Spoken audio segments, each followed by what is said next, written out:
is Denver really unaffordable? As we all have heard, if you're thinking of moving to the area, you probably have heard about Denver's housing prices and the cost of living here. So we're going to break that down for you today. We're going to go over some recent statistics, and then we're going to break down like how much it costs you to register your car here. How much is your mortgage? How much is daycare? How much are groceries from our clients that have moved here, and we live here in Colorado? So that as well. Well, and I think this was all prompted by a news article that had came out, and I know you had read about it and pushed it out over on a couple social media platforms. But Denver, which once ranked, what was it, in the top 3? So in 2020, to 99? Yeah, so in 2020, it's interesting, Boulder ranked number 1 as the top place to live in the country, and then Denver ranked number 2. Okay. Fast forward 2 years. Isn't that crazy? You have Denver then ranked, I think it was 55, and then all of a sudden fast forward to 2023, and Denver has ranked number 99 in the country. That's crazy, that drastic of a price. I know. Or of a ranking reduction. Just in like those 3 years, I'm like, well, what has happened? And so I read some articles on it, and there's a lot of factors that come into, growing cities and the demand, but one of the biggest factors was it was unaffordable. Yep. It was unaffordability had been the biggest demand. Well, it was one of those markets that just took off, especially during COVID, because of the lifestyle. Mm-hmm. And nothing's really changed about the lifestyle. You can still access the outdoors. There's still beautiful backdrops. There's a great job market, but that seems to make sense that it's just become more unaffordable. Yeah. It was interesting, though, that there was another survey by the U.S. News Housing that came out that said Denver had one of the healthiest housing markets here in the country, actually surpassing Raleigh, North Carolina. This last year? Yeah, and I think it came out in August of 2023. Okay. So pretty recent, and the main thing for that was the demand. People want to live here in Colorado. What we love, we both raise our families here in Colorado. You have the weather. You have the access to those outdoors. Mm-hmm. You can go to the mountains. I mean, they sit right there. It's a beautiful place to live. The weather is amazing. I love the weather. Well, and all the experiences because of the outdoors. Like, you can do anything from kayaking, rock climbing, hiking, biking, skiing, snowboarding. And some of those you really can't. We were actually sitting at dinner and we were talking because we are going to be going up for a ski trip. And we're so lucky that we live here. I honestly don't know how people come from out of state. Like, if you don't have winter coats, all of this winter gear that we just have to have living here. But if you had to come on vacation and then rent your place and then buy your ski tickets, it's such an expensive thing. And I think sometimes we take it for granted because it really is out our back door. We can go for just a day even. It doesn't even have to be a weekend because you just, shoot down one of the highways and you can go to a handful of different ski areas. Yeah, so Denver has a huge demand to live here, but along with that popularity comes cost. So according to a real estate study by Zonda, I looked this up too, the top 4 most expensive non-coastal cities were in Colorado. Wow. So that was interesting as well. So Boulder, if you look at home prices, Boulder was $833,000. Average home price? Average home price. Okay. Denver, $636,000. Okay. And then even if you go outside of Denver, like Fort Collins, you're looking at a average home price of almost $600,000. I think it was $593,000. So it is, and even in Colorado Springs, some people will look at Colorado Springs because it's a little more affordable in the lower 5s, but it's still, and the problem is wages have not kept up with that. Well, that's what I was going to say is that's fine. And I know we're, in general, there's a huge inflation number on top of everything, but really your cost of housing and whatnot, if your wage or your salary isn't keeping up, it's going to start wearing on your finances. Yeah, and I was talking to a client yesterday. And your lifestyle then. True. And we were talking about a study that Money Geek did recently that Denver has seen 41% home price growth just in the last 2 years. Fort Collins, 44%, and Colorado Springs, 38%. Well, and that's what once we lived it. We were doing a ton of real estate in the area, and during COVID, I don't know. I mean, I remember going out with one client, and we would see a house and I'd literally get on the phone to say, hey, we're interested, and they were like, sorry, we already have offers. Then, like, it was one of the craziest markets. So I do think that's just part of that backlash, because so many people moved here in such a short amount of time that, there has to be some sort of backlash to that. People were going above and beyond, even hundreds of thousands of dollars just to get into, because they wanted to own a piece of real estate in Colorado. So with that being said, if you have home prices that have gone up, well, then you also have all of your rent that goes up as well in an area. Yeah, and I just think cost of living. I do think now, like, we're going to get to the numbers here in a second and kind of break this down for you exactly what you would need. A lot of our clients are a little hesitant to move to Denver because they hear of how unaffordable it is. So we're going to break down the actual costs for you. But I do say it's a very different market now, and we're going to get to that when we talk about the mortgage as well. I know interest rates are a little bit higher. Hopefully they're going to come down this year. We're thinking around May. We'll see. But it's a very different market, and you have a little more power. So we're going to talk about that here in a minute as well, but let's get to the numbers. Okay. Ladies and gentlemen, we're going to get to the actual numbers. So we're going to give you our personal experience. We have a ton of clients who moved to the area.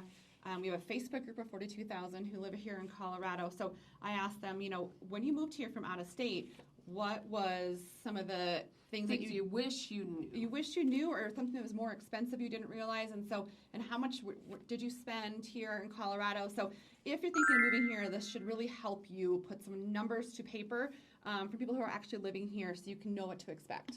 Well, and we're going to cover everything from like car registration again, to groceries, to utilities, property taxes. We'll go through all these numbers.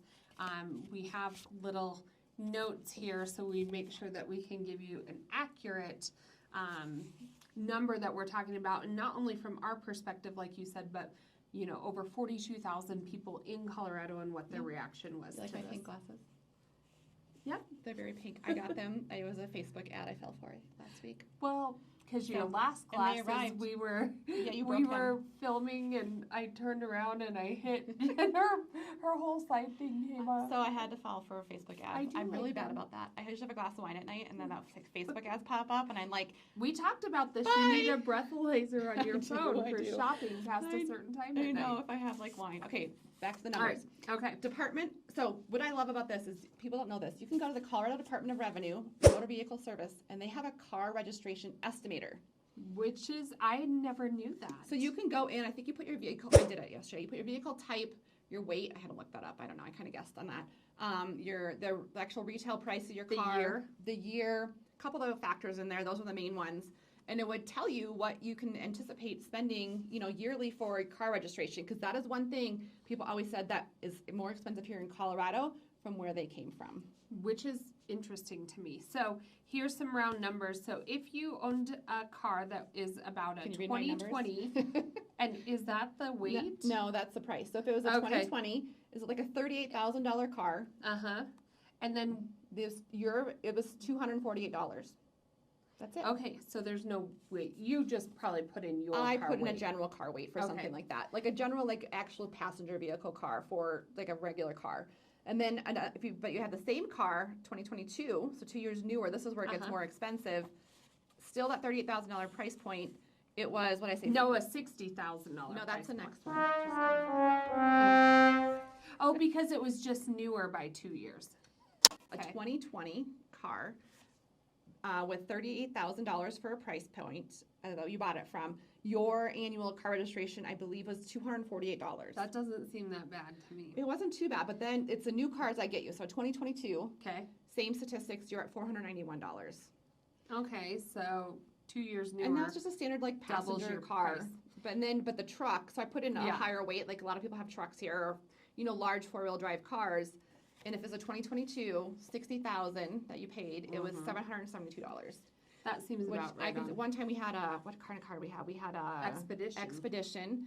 It was a brand new Expedition, and I think it was like $1,100, $1,200 for that initial car registration. Well, I was going to say a lot of cars now are even up past $100,000. Yeah. So go ahead, use that tool online. You can see your estimate, but when you move here to the state, you'll have to change that over. But car registration is part of that. Something you have to budget for every year. Right. So So we're going to move on to mortgage. Okay. So mortgage is a big one. So when you talk about Denver unaffordability, Okay. a lot of it comes down to home prices. And we talked about how much home prices have grown over the last just 2 years here in Denver. So I also will put in a mortgage calculator down below, but you can put some of this in there as well. So I ran some general numbers. Again, we have a great local lender here, so I'd like you to reach out and we can get you in contact with him. Each home is going to have different like HOAs, different property taxes. I mean, there's so many different variables that go into it, but I wanted to kind of give you an estimate. So I went with a $636,000 home because that's pretty average here in Denver. Let's say a 20% down. Okay. And mind you, you don't need 20% down, but that always, takes off PMI and, it's the best case scenario. So I went with a 6.6 interest rate. Kind of we're fluctuating Where in there right now. $3,000 in property taxes, give or take about normal. some. You're looking at a $3,598, so $3,600 monthly mortgage payment approximately. And that's for your mortgage payment only, not your escrow account, correct? Correct. Okay. Well, that has some taxes in it. I did put taxes in there. Okay, so then the only other thing really missing would be your insurance. And insurance really does vary what area of town you're in. So that's a good number. And then, of course, if you have an HOA, you would add that in as well. So then if you bump that home price up to $800, and would you have $36,000? $200,000 more, which a lot of our clients will buy at that Same price point. 20% down, same interest rate is 6.6. We just put in same amount of taxes. You went from $35.98 up to $4,697 a month. I did increase taxes a little bit because I knew on an $836,000 house you'd have more taxes, but you're looking around $4,700 a month. Okay, and then you did one more scenario. You went one more. A home that was only $536,000. Because we have clients who can find that. And then you decreased the down payment. So say you don't have, hundreds of thousands of dollars sitting there, but you can come up with 5% down. Yeah. At that 6.6 interest rate, property taxes around the same. I did put PMI in this one, so your mortgage insurance, because you don't have the 20% down. About $3,858 per month. Correct. So one thing I will point out is that here in Colorado, even in a slower market from year to year, because Colorado is such a highly desired state to move to, we typically see anywhere from 3 to 4% home price increases year after year. Now, last year was a little bit rough. We're looking at it depends on what statistics you look at. Last year was like either a -1 or a 1.3. So how they're pulling it, we'll see.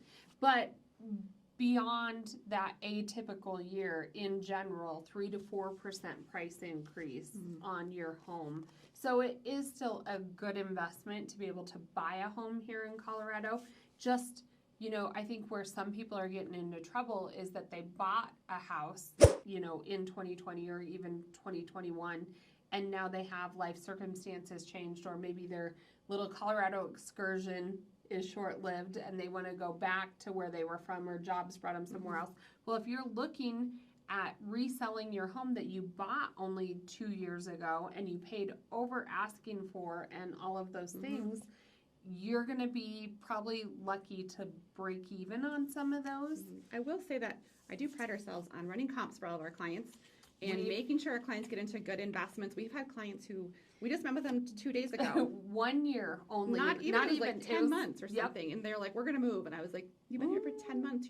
Anyway, so we really do make sure you find someone, contact us. We'll run comps, make sure it's a good equity. We talk about that all the time. And even during those months, or actually years, where we were in such competitive market situations, we would run comps and we were very honest, and we would say, here's where we see the value of the house. We can see it coming up to here. Yeah. But, this is on you. We would give them a range of numbers and then go ahead and suggest what a competitive offer may look like. And we even walked away from a lot. We did. We tell our clients to walk away quite a bit. But I'm curious where you guys are watching from. Drop below. Comment where you're watching from.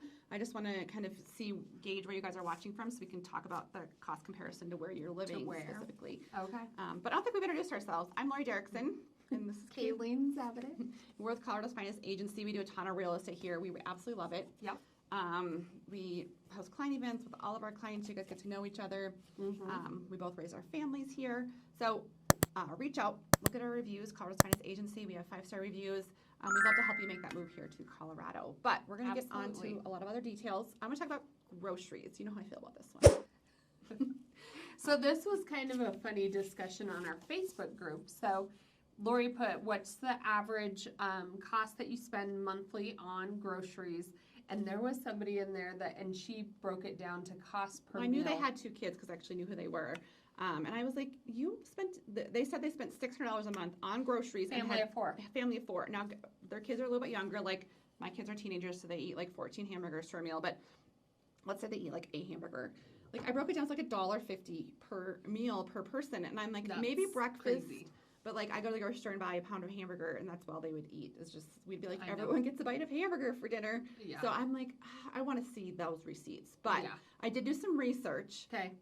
So on average, I would think as a family of 4 with 2 kids and a mom and dad, kids who aren't sharing, like when my kids were little, I used to share Happy Meals or whatever when we go out to eat the kid meals. No, now they have 2 each. I would plan $1,400 a month. Now, if you're a coupon clipper, great. But they say $342. I had to look it up. I can't remember exactly. Per person. Per month is what you should budget, and that's not for groceries only. Correct. Right? Mm-hmm. Okay. So what that means is if you go to Starbucks every morning, if you like to go out to dinner on the weekends, that is not in that number. And again, that's just a round number, but I think that's pretty spot on. Yeah, I mean, $342 per person per month. More money than that because I go to Costco and every time I go to Costco, they're like, "That's $560." I'm like, "What is in my cart?" But you're probably buying toiletries and other stuff, not just groceries. I know. So I think that's kind of what you can spend for groceries, give or take, depending upon. I have 2 teenagers who are like, one of my 16-year-old 6'5", and he's huge and he eats a lot. He eats a lot. My daughter's normal. Yeah, my kids are like on this acai bowl, and I don't even know if I say that right. I'm constantly buying fruit. Like, yeah, right now it's expensive. So. Yeah. This was interesting too, though. You had put down here, you noted that comparing the state of Ohio to Colorado, the prices in Colorado were double. Yeah, one of our clients said, but someone also said coming from California, our fruit was way more expensive, which makes sense because in California, it's not local. During the winter, our fruit is so expensive. It's ridiculous. Yes. So. Well, that's what the thing is. Strawberries the other night was like $7, and it's just the they get little bananas container. And oranges during the winter. Yeah, apples, bananas, oranges. That's what you get. So. All right, moving on. Car insurance, I do think you just need to go put it into a computer and look it up. It's also relative of like how many drivers you have, what your driving record is, and look that up. I would say put that in there. But daycare is interesting. My kids have been on daycare for a while, but I thought that was interesting. It was $1,575 on average for daycare, and it can vary. A month? A month, yes, a month. I'm glad I don't have little kids. Yeah, some of it was like $1,200. Although you probably spend it in groceries now. Yes, probably. Yes, groceries and sports and clubs and all that kind of stuff. But from 2022 to 2023, it did go up 9%. So that's where you kind of see where your expenses keep increasing, yet maybe your wages are not. So daycare, I would say $1,200 to $1,500, depending upon how old your kid is. I think that sounds about right. And the facility you choose, obviously. Okay. So let's go ahead and move on to utilities. Okay. So average utilities for 1,000 square foot home on average was $331 for 1,000. And with utilities, we're talking what? Water, electricity, gas. And trash? No. Okay. So water, natural gas, and electricity. Water here in Colorado is expensive. It's a hot commodity. So I would say that's for 1,000 square foot home. Most of our clients have homes that are at least 3,000 square feet. We like big homes here. I would say, so for example, my home, 3,700 square feet. I can't remember exactly. So you're a little less than that, though. I would say I'm $450 a month. Which is actually very good because this utility number I just think was high. But I think that's probably about right just to account for. I also had about a 3,200 square foot home. It did have a little bit larger yard, and during the height of summer when we're watering quite a bit, I had some bills that, and with gas, your water, your wastewater, and electricity, it was about $800 a month. Yeah. Last week I filled my hot tub and I left the hot tub running for 6 hours. Woo! And I was not happy because I was sitting there, I was like doing my work, and I'm like, I think I hear water running, and I'm like, it's one of those things I always forget. I tell myself I'm not going to forget. I even set my Google timer, and I'll just think, 2 more minutes, and then I forget. So anyways, water is expensive here. Yes. Last but not least, rent. We have clients who come here and maybe do a short-term rent while they're looking where to live, an Airbnb, probably like $2,500, or we have clients who maybe do like a 6-month rental or a year, whatever that looks like. Rent has gone up as well. Mm-hmm. For a 1-bedroom, it's about $2,100. Okay. For 2, went up. $2,800. Yeah, and I think it depends upon if you're living in the suburbs or like right in the heart of Denver. All those are variables that go into that as well, but that's kind of what you could expect if you're thinking of renting. Well, and I mean, there's definitely a place for rentals. Like if you're moving here, you don't know if you're going to stay longer than a year. I would suggest go ahead and just get that rental. See if you actually do like Colorado, if it's going to be something that you want to commit to. I would say, I always suggest, like, if you know you're going to be staying in an area for at least 2+ years, and really 4 years being a really good, timeline that I know we're going to be able to make you some money on your real estate investment. Or if you have, we have kids. I have kids, but we have clients who've been in it for 10 months, like we said, and they still do break even, I would say, but you can really get that money for your investment the longer you stay. But the nice thing about Colorado, as we talk about these expenses, is a lot of activities are free. So, you can go hiking, biking. Once you get your skis, you can buy like an Epic Pass, and it's not as expensive to go skiing as if you would just come here and then rent everything and get your passes. You can make it affordable and really enjoy actually living here in Colorado. Well, that's what we have, so many parks, trails year-round, and because our weather is so, even though it's cooler, it's mild, we have a ton of sunshine, it's a very active city to live in, and so a lot of times those activities and your lifestyle is on that free side. And then the other variables are just, how much you want to eat out, do you want to buy an Epic Pass, all of those other things that really you can navigate through yourself, and if you can afford it, you can do more, and if not, and we never want you house poor, so reach out. We'll run numbers with you. We'll get you in contact with our local lender. If you have kiddos, we know schools are really important in neighborhoods. Denver's a huge area, so also these costs vary depending upon where you live. Mm-hmm. So reach out to us. We can help navigate that as you make that state-to-state move. We'd love to help you. Yes. So put those numbers into your phone, reach out, and give us a call. We'll help you make that move to Colorado. Out with my pink glasses.